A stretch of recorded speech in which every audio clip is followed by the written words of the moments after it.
Yeah. You were together then? Right. We were together That's since what- we were 3 years old. I see. And we just groomed ourselves into... Were you in groups or? This is a powerful song that many people love. But did you know that the singers behind this hit had a tragic life? What struggles did they face during their careers? Why did their lives take such sad turns? For almost 20 years, a Philadelphia family has been waiting for answers, for justice. But they won't give up. They're hoping one day police will be able to find out who their loved one, John Whitehead. Let's dive into the lives of these talented singers and understand what happened to them. Backstab was our first song we ever wrote. You started out as singers. Yeah. And you were together then? McFadden and Whitehead are two names that shine brightly in the world of soul music. Known for their songwriting and performances, this talented duo created songs that are still celebrated today.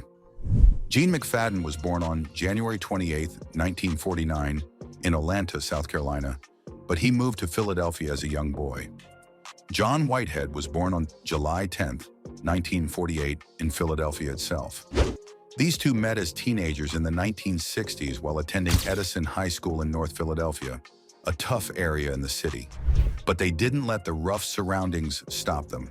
They bonded over their love for music and quickly formed a group called the Epsilons with a few friends. You were together then? Right.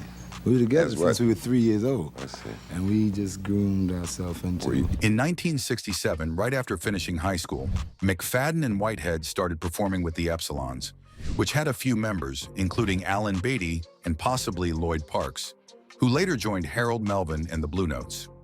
The group caught the attention of Otis Redding, one of the biggest stars in soul music at the time. It all started when Otis's band leader noticed Gene holding a few Otis Redding records and asked if they would like to meet the Southern Soul King himself. The boys were thrilled, and later that evening, they got to sing for Otis. And it makes it not too bad. Later that evening, Gene and his group, called the Epsilons, got a once-in-a-lifetime chance to perform for Otis Redding. Impressed, Redding asked them to join his show, known as the Otis Redding Review.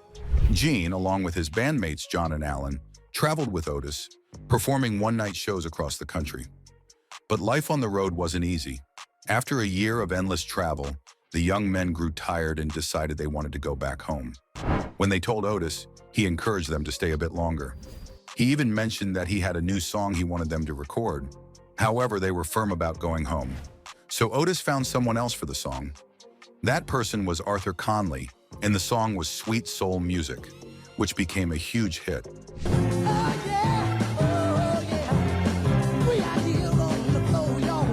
Ironically, even though they planned to go home, Gene and John stayed a little longer and ended up singing backup vocals for Arthur's recording. Not long after, Otis Redding tragically passed away in a plane crash in December 1967. Without his guidance, the Epsilons struggled to find their place. They released a single called The Echo in 1968, but it didn't take off. Eventually, they returned to Philadelphia, unsure of what the future held. Their band, the Epsilons, also changed. Al Beatty left the group, and new members joined them. McFadden and Whitehead tried something new. They brought in two new members, James Knight and Lloyd Parks, and rebranded themselves as Talk of the Town. They released two singles, Bit of Your Lovin.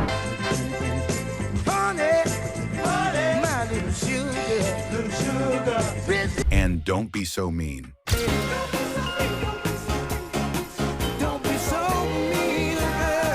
These songs caught some attention, but didn't make a huge impact. Still, McFadden and Whitehead weren't ready to give up. They started working with famous songwriters and producers, Kenny Gamble and Leon Huff. These two were the minds behind Philadelphia International Records, a label inspired by Motown, and they believed in McFadden and Whitehead's talent. They hoped for success, but things didn't go as planned. At first, Whitehead worked as the mailboy for Gamble and Huff, delivering letters and messages around the office. But he paid attention to how things worked in the studio. He and McFadden kept writing songs, and soon they had a breakthrough. One night in a small kitchen in Philadelphia, Gene and John found themselves feeling hopeless but determined. Sitting around the table, they wrote a song called Backstabbers. John believed in the song so much that he decided to show it to Leon Huff. The next day, he took Gene with him to work and waited by Huff's office, hoping for the right moment. Finally, Huff came out for a soda, and John saw his chance. He started reading the song lyrics aloud to him right there by the soda machine. By the time he got to the song's chorus, Huff was convinced of its potential. Backstabbers became a hit for the OJs and was Philadelphia International Records' first gold single. It was also the start of what became known as the Philadelphia Sound. You were together then. Right. We were together That's since what- we were 3 years old. I see. And we just groomed ourselves into... After this breakthrough, the next few years, McFadden and Whitehead's group, Talk of the Town, released more music. Their singles like Super Groover, All Night Mover, Bumpin' Boogie, and I Apologize became popular among collectors, although they weren't huge hits. However, McFadden and Whitehead made their mark by writing songs for other artists. One of their most famous songs was Wake Up Everybody Part 1, which they wrote with Victor Carr Starfin for Harold Melvin, the Blue Notes' Teddy Pendergrass, and Lou Rawls. The song was powerful, with lyrics that called for people to pay attention to important issues. Whitehead later said it felt like the words were coming to him straight from a higher power. You fellas have been involved in a lot of big hits as producers. In 5 seconds, how many can you name? OJ's, Teddy Pendergrass, Harold Melvin and the Blue Notes, Jackson 5, Melba Moore, Archie Bell and the Drells, Lou Rawls. And the song? By 1978, McFadden and Whitehead were doing very well. They had written or helped produce many hit songs, earning them 22 gold records, 2 platinum albums, and 2 Grammy nominations. Backstabbers, Wake Up, Where Are My Friends, Bad Luck, Let's Groove, Strategy. You wrote these songs and you also Produced produced it. these sides. But they were itching to get back into the studio and record music for themselves. As Whitehead put it, we had been helping other people rocket to the moon. At first, Gamble and Huff didn't like the idea. They thought McFadden and Whitehead should stick to writing and producing, but eventually they agreed to let the duo record one song. That's when McFadden and Whitehead created their legendary hit, Ain't No Stopping Us Now, which was intended for the OJs initially, but the duo decided to record themselves. When the session started, Whitehead didn't have anything except for the title. When they put the mic on, I started making up words that instant. It all just came out in one take, like a godsend. It was so exciting that we just let the song keep playing for 10-15 minutes. This song wasn't just a hit, it became an anthem. It was a message to the world that McFadden and Whitehead were here to stay. It was number 1 on Billboard's R&B chart and peaked at 13 on the Billboard Hot 100. It sold 8 million records globally, and at the 22nd Annual Grammy Awards, the duo was nominated for Best R&B Vocal Performance by a Duo, Group, or Chorus. Later that year, their R&B debut album, McFadden and Whitehead, which included that signature piece, peaked at number 5 on the R&B album charts and number 23 on the Billboard 200. On May 25th, 1979, something happened when the music duo McFadden and Whitehead were in Chicago promoting their music. They were scheduled to fly to Los Angeles on American Airlines Flight 191 that evening. However, at the last minute, they agreed to do one more music interview in Chicago. Because of this, they decided to change their flight to the next day, May 26th. This decision turned out to be incredibly lucky. The flight they originally planned to take, American Airlines Flight 191, crashed shortly after takeoff from Chicago's O'Hare Airport. Tragically, all 258 passengers and crew members on board died in the accident. Chicago's International O'Hare Airport, May the 25th, 1979, and America's worst air disaster. McFadden and Whitehead's last-minute choice to stay for one more interview saved their lives. What started as a routine promotion day turned into a moment of fate. This decision allowed them to keep making the music they loved, including their hit song. 3 years later, in 1982, the album Movin' On was released on Capitol Records label, and I Heard It in a Love Song was a top 30 R&B hit.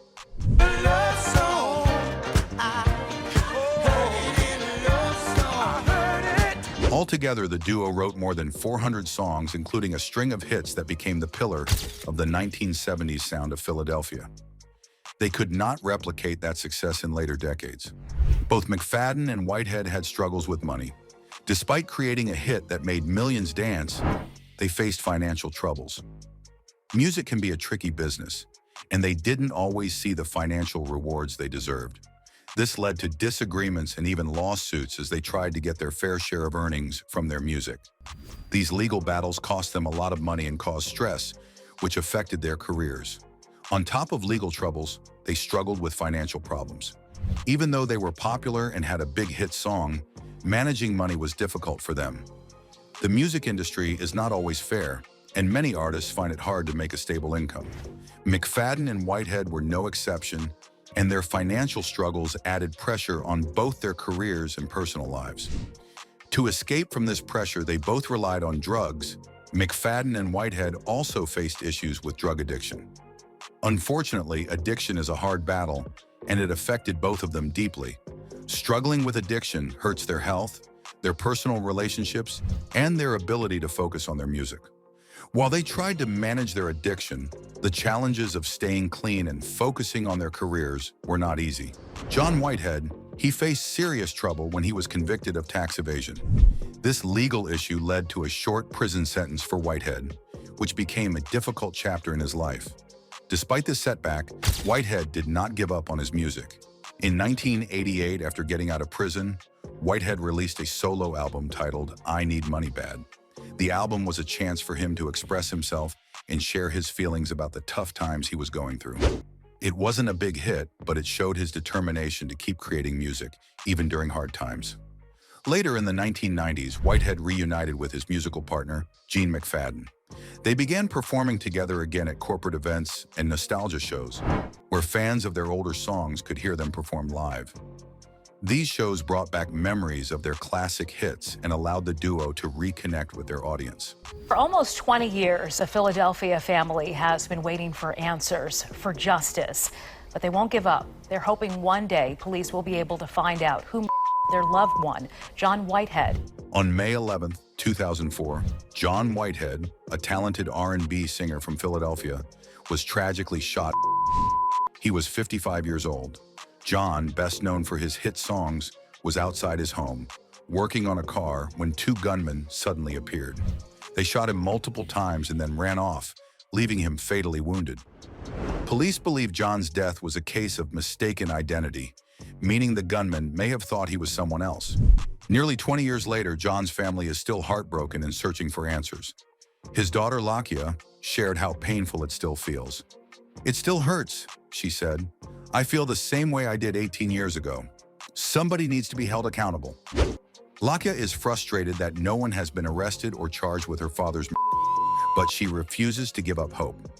Even though almost 2 decades have passed, she believes justice can still be served. I feel like I did 18 years ago. It still hurts, and I feel like somebody should be held accountable. Philadelphia Police Captain Jason Smith is hopeful too. Thanks to new resources and technology, the police are reopening old cases like John's, hoping to uncover new leads. With these advancements, there's a chance that John's killers might finally be found and held responsible for his death. I want to impress upon everyone that we have not forgotten about times like that, and it's our job, it's our mission to provide closure to these family members, next of kin. John's close friend, Anthony Williams, who saw him like a brother, feels the pain too. He believes in karma, the idea that people eventually face the consequences of their actions.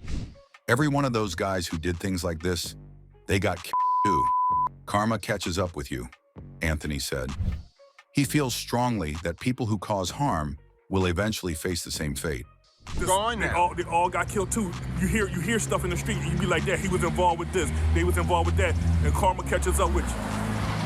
Karma catches up with you one way or another. So my thing is, if you live by the sword, you die by the sword. John Whitehead was not only a talented artist, but also a person who found peace in his later years. In 1996, he converted to Islam, a step that gave him a deeper sense of purpose. He was laid to rest at Mount Moriah Cemetery in Philadelphia, where his family and friends continue to visit and honor his memory. Although years have passed, John's family and friends hold on to the hope that one day his will be found. For them, his death remains an open wound, but they cling to the belief that justice will come, even if it takes time. Many people don't know that Gene McFadden and his music partner both passed away within 2 years of each other. Gene's life was cut short by illness. In 2004, Gene McFadden was diagnosed with cancer in his liver and lungs. The news was shocking for those who loved him, as he had always been full of energy and life. He wanted to keep fighting, so he went through rounds of chemotherapy and radiation treatments. These treatments were meant to kill the cancer cells and help him live longer, but they were very hard on his body. Despite the challenges, he kept a hopeful attitude. Family and friends said he stayed positive and brave, even as his health started to go downhill. For 2 years, Gene tried his best to stay strong and beat the disease. Sadly, his condition got worse over time. By early 2006, he was mostly staying at home, surrounded by his loved ones. Sadly, on January 27, 2006, he passed away, just 1 day before his 57th birthday. He left behind his wife, Barbara, 2 sons and 2 daughters. His death was a big loss, not only for his family, but also for the world of music. Gene McFadden was only 56 years old when he passed away, and he was deeply missed by those who knew him. They had created beautiful music together and had a lasting impact on their fans. Their deaths within 2 years of each other made it feel like the end of an era for their music family and fans. McFadden and Whitehead left behind a rich musical legacy that has touched fans and influenced musicians for generations. Their music isn't just memorable, it's been woven into pop culture, inspiring people across genres. Their songs have been sampled, covered, and remixed by many well-known artists, including Jay-Z, Mary J. Blige, Luther Vandross, and Will Smith. This duo created timeless tracks that still hold meaning for listeners of all ages. One of their most famous songs, Ain't No Stoppin' Us Now, has become much more than just a hit. This powerful song has been used in movies, commercials, sports events, and even political campaigns. It speaks of resilience and hope, making it a favorite anthem for many groups and movements fighting for social change and justice. Because of this song's lasting impact, it's often played when people want to express strength and determination. In 2016, a federal court ruled that the families of McFadden and Whitehead could keep control of the duo's song catalog. This means they can continue to benefit from their loved ones' hard work, ensuring that royalties from song plays and other uses go to their families. It's a way of preserving the legacy and honoring the hard work McFadden and Whitehead put into their music. One of the last songs they recorded, titled Show Me the Money, was released after their deaths in 2009 under the New Trend Unlimited label. In 2017, they received a huge honor posthumously as they were inducted into the Philadelphia Music Walk of Fame. This was a well-deserved recognition of their contributions to music, especially in the soul and R&B genres. John Whitehead was not only a talented artist who was mysteriously and after so many years, there have just been several speculations and theories. So many musicians have tragically died under mysterious circumstances. Take Sam Cooke, for example, who was an amazing singer and songwriter, known for his smooth voice and hits like A Change Is Gonna Come. But I'm afraid to die. Sadly, his life was cut short in a tragic and puzzling way. On December 11, 1964, Cooke was shot at the Hacienda Motel in Los Angeles. This motel was not a fancy place. It had a reputation that didn't match Cooke's superstar status. His death raised many questions, and many people believe there's more to the story than what the police told us. That night, Cooke had been enjoying dinner at Martoni's, a popular spot for Hollywood stars. He was there with friends, laughing and having a good time. Cooke was in a good mood, even showing off a large amount of cash he had made from recent concerts. But things took a dark turn when he met a young woman named Elisa Boyer. They left the restaurant and ended up at the Hacienda Motel around 2:35 a.m., where they checked in as if they were married. What happened next is still unclear. Boyer claimed that Cooke tried to attack her and that she was scared for her life. She said she ran out of the room and called the police, saying she had been kidnapped. When the police arrived, they found Cook's body. He had been shot in the chest, and the motel's manager, Bertha Franklin, claimed she shot him in self-defense. The police ruled it a justifiable homicide, but many friends and family members of Cook disagreed. Critics have pointed out several problems with Franklin's story. For one, she shot Cook with a .22 caliber gun, but she owned a .32 caliber pistol. Additionally, there was a strange bump on Cook's head, which suggested he had been beaten. Franklin claimed that after shooting Cook, she used a broom handle to hit him. This raised eyebrows because if she was really scared, why would she drop a loaded gun to use a stick? Moreover, guests at the motel said they didn't hear any gunshots or screams that night, which seemed odd given the violent events described. Friends of Cook believe that he was set up. They think Boyer may have been working with the motel manager to rob him. The Hacienda Motel was known for attracting shady characters, and it seems unlikely that a man of Cook's status would choose to stay there. He had many other options, so why did he go to such a place? This has led some to think he was lured there under false pretenses. In a documentary about Cook's death, forensic pathologist Dr. Cyril H. Weck argued that Cook was not a threat when he was shot. He was in a sport coat and nothing else, meaning he had no weapon. This perspective further challenges the idea that Franklin was truly acting in self-defense. Many who knew Cook well cannot believe he would act violently. They remember him as a gentle person, not someone who would attack a woman. Etta James, a famous singer, described seeing Cook's body at his funeral. She claimed he had been badly beaten and had injuries that were not mentioned in the official autopsy report. This discrepancy has caused many to wonder if Cook was killed somewhere else and then moved to the motel. There are even theories suggesting his business manager, Alan Klein, might have been involved because he stood to gain from Cook's death. However, there's no solid evidence to back up these claims. The investigation into Cook's death was quick and seems incomplete. Many believe that the police didn't take it seriously because Cook was a black man and his life didn't seem to matter to them. Muhammad Ali, a close friend of Cook's, pointed out that if Cook were a white star like Frank Sinatra, the investigation would have been much more thorough. Cook's sister Agnes has been outspoken about her disbelief in the official story. She insists that her brother would never have checked into a cheap motel like the Hacienda. She described him as a classy man who wouldn't have put himself in that situation. Many people in the black community feel the same way. They don't believe Cook's death happened as reported. Instead, they suspect there was a deeper conspiracy at play. The mystery of Sam Cooke's death still lingers today. Many of his fans, friends, and family members believe the truth has not been revealed. They want answers and justice for a man who made a lasting impact on music and civil rights. Back to McFadden and Whitehead, it's surprising that mainstream media didn't give them more attention. However, their impact in the world of music is undeniable. Their songs still play on, reminding fans of their talent and heart. Even if they weren't mainstream news, they will always be remembered by soul music lovers everywhere. May McFadden and Whitehead rest in peace, and may their families continue to receive the royalties from their legacy. Their music lives on, forever touching the hearts of those who cherish soul music.